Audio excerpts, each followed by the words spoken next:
J'étais encore suspendu de mes lives de TikTok. Et si vous n'êtes pas content, les gens, les pervers narcissiques, dégagez de... Et regardez plus mon compte, regardez plus mes vidéos.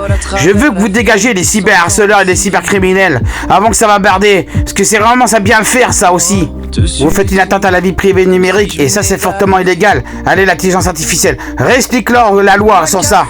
Les sanctions pour une atteinte à la vie privée numérique varient selon la gravité des faits, mais elles peuvent aller jusqu'à 5 ans d'emprisonnement et 300 000 € d'amende. Cela dépend par exemple s'il s'agit de la collecte de données personnelles frauduleuses, de leur détournement ou de la diffusion d'images sans consentement.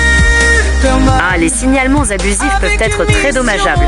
Ils peuvent être considérés comme de la dénonciation calomnieuse, ce qui est passible de sanctions.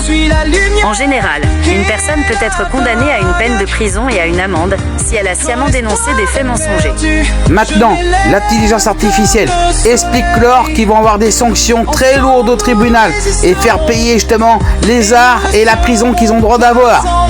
Oui, c'est vrai que dans ce cas, si tu ne cibles personne en particulier et que tu n'utilises ni nom, ni prénom, ni description permettant d'identifier une personne précise, une accusation de calomnie pourrait être difficile à établir. Oui, c'est tout à fait possible. Si une personne dénonce calomnieusement un contenu dans l'intention de nuire à une personne sur un live privé, elle peut être poursuivie et lourdement sanctionnée par la justice. La diffamation ou la calomnie est une atteinte à l'honneur ou à la réputation d'autrui, ce qui est illégal. Et maintenant, on va parler du tribunal d'instance pour faire comprendre que vous avez le droit d'être puni. Oui, tu as raison de le rappeler. Le tribunal d'instance est une juridiction compétente pour juger de certains délits et prendre des décisions de justice. Ils sont là pour faire respecter la loi et les faire juger les vrais coupables.